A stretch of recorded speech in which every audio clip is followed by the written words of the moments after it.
Canning sports complex মাঠে MLA cup football টুর্নামেন্টের final ম্যাচকে কেন্দ্র করে চরম বিশৃঙ্খলা। রবিবার ক্যানিং পশ্চিম বিধানসভার তৃণমূল কংগ্রেস বিধায়ক পরেশরাম দাসের উদ্যোগে এই ফাইনাল ম্যাচের আয়োজন করা হয়েছিল। খেলা চলাকালীন হঠাৎ অতিরিক্ত ভিড়ের চাপে মাঠ ও গ্যালারির একাংশে বিশৃঙ্খলা শুরু হয়। মুহূর্তের মধ্যে হুড়োহুড়ি পরিস্থিতির সৃষ্টি হলে পদপৃষ্ট হয়ে যান বেশ কয়েকজন দর্শক। এই ঘটনায় এক শিশু সহ মোট 7 জন আহত হয়েছেন বলে জানা গেছে। আহতদের মধ্যে কয়েকজনের অবস্থা গুরুতর। ঘটনাস্থল থেকে আহতদের উদ্ধার করে প্রথমে ক্যানিং মহকুমা হাসপাতালে নিয়ে যাওয়া হয়। পরে অবস্থার অবনতি হওয়ায় গুরুতর আহত কয়েকজনকে কলকাতার চিত্তরঞ্জন ন্যাশনাল মেডিকেল কলেজ হাসপাতালে স্থানান্তর করা হয়েছে। বর্তমানে সকল আহত দর্শক চিকিৎসাধীন অবস্থায় রয়েছেন। ঘটনার পর মাঠে মাইক নিয়ে আহতদের চিকিৎসার দায়িত্ব নেওয়ার ঘোষণা দিতে দেখা যায় তৃণমূলের বিধায়ক পরেশরাম দাসকে। তিনি দ্রুত চিকিৎসা ও প্রয়োজনীয় সহায়তার আশ্বাস দেন।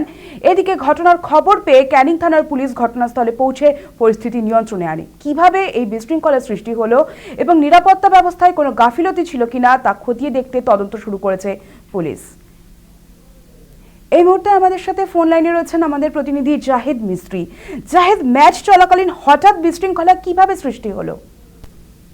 দেখো কৃপা, গতকাল যে ক্যানিং এমএলএ কাপ ছিল সেই এমএলএ কাপে দর্শকদের উত্তেজনা এবং উৎসাহ ছিল সাংঘাতিক রকম, এবং এই যে এত পরিমাণ দর্শক সেখানে চলে আসবে এটা কেউই কিন্তু কল্পনা করতে পারেনি।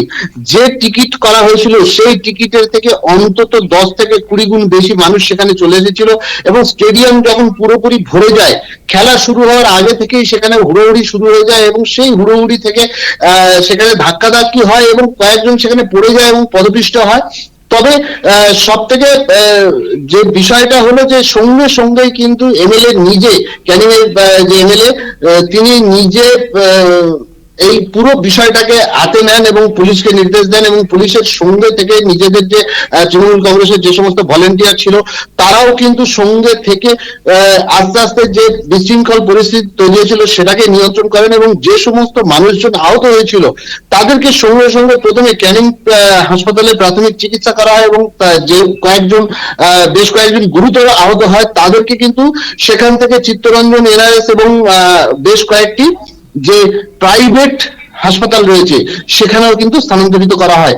এবং তিনি বারংবার প্রত্যেকের কাছে রিকোয়েস্ট করেন যে এই যে দর্শক মন্ডলী যারা এসেছেন, খেলা প্রেমিক, খেলা পাগল মানুষ, সেই খেলা পাগল মানুষদের কাছে শান্তি বজায় রাখার আবেদন করেন ক্যানিং এর বিধায়ক পরেশরাম দাস। এবং তারপরে ক্যানিং স্পোর্টস কমপ্লেক্স স্টেডিয়ামে এই যে নিজের মাইক হাতে তুলে নিয়ে সেখানে তিনি অনুরোধ করেন, হাত জোড় করে অনুরোধ করেন যে বিশৃঙ্খলতা থেকে দূরে থাকতে, এবং যে পরিমাণ মানুষ ঢুকে গেছে তারপরে আর কাউকে সেখানে ঢুকতে দেওয়া যাবে না, এবং যারা আহত হয়েছেন তাদেরকে সঙ্গে সঙ্গে কিন্তু নিজে দায়িত্ব নিয়ে পুলিশ এবং তৃণমূল কংগ্রেসের কর্মীরা একত্রিত হয়ে তাদেরকে দায়িত্ব দিয়েই তাদের চিকিৎসার ব্যবস্থা করা হয়, এবং যার যত পরিমাণ খরচ হবে সেই সমস্ত খরচের দায়ভার কিন্তু বিধায়ক পরেশরাম দাস তিনি নেন।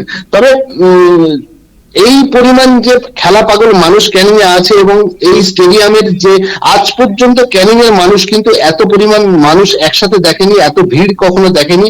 যে ক্যানিং এমএলএ কাপ এর আগে একাধিকবার হয়েছে, কিন্তু এইরকম ভিড়, সেই সঙ্গে সাংস্কৃতিক অনুষ্ঠান ছিল, এই খেলা পাগল মানুষ যে এত পরিমাণ চলে আসবে এটা কিন্তু কারোরই ধারণা ছিল না।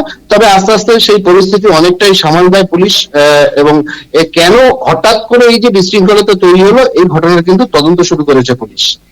ধন্যবাদ জাহিদ আমাদের সঙ্গে থাকার জন্য। আমরা যেমনটা জানলাম যে ক্যানিং স্পোর্টস কমপ্লেক্স মাঠে এমএলএ কাপ ফুটবল টুর্নামেন্টের ফাইনাল ম্যাচকে কেন্দ্র করে চরম বিশৃঙ্খলার সৃষ্টি হয়েছিল, এবং রবিবার ক্যানিং পশ্চিম বিধানসভা তৃণমূল কংগ্রেস বিধায়ক পরেশরাম দাসের উদ্যোগে এই ফাইনাল ম্যাচের আয়োজন করা হয়েছিল, এবং তারপর এই বিশৃঙ্খলার ঘটনা ঘটে। কারো পা ভেঙে গেছে, কারো হাত ভেঙে গেছে, যার যার অসুবিধা সমস্ত ট্রিটমেন্টের দায়িত্ব আমার। 3টে সিরিয়াস মতো পেশেন্ট গেছে, আহত পেশেন্ট গেছে, সুপার পুরো দায়িত্ব নিয়ে প্রয়োজনে ট্রান্সফার করুক। আমি তার যেখানে নাকি এমএলএ ফুটবল কাপের ফাইনাল ছিল, এবং সেই ফাইনাল দেখার জন্য এত মানুষ ভিড় করেছে, যে জায়গায় দর্শকের থেকে মানুষ বেশি হয়ে গেছে, যে সংখ্যায় ওই স্টেডিয়ামে তাদের আসন তার থেকে অনেক বেশি টিকিট বিক্রি করা হয়েছে। আর যার কারণে ফুটবল প্রেমী, ক্রীড়া প্রেমী বাঙালি ফুটবলকে ভালোবেসে ভিড় করেছে ফাইনাল দেখার জন্য। আর এই ভিড় নিয়ন্ত্রণ করতে গিয়ে পুলিশকে লাঠি চালাতে হয়েছে, অনেকে আহত হয়েছে, আঘাতপ্রাপ্ত হয়েছে। আজকের যদি এই ক্রীড়াপ্রেমী ফুটবল প্রেমী বাঙালি যদি কেউ মারা যেত, যদি কেউ প্রাণ হারাতো, এর দায়িত্ব কারা নিত?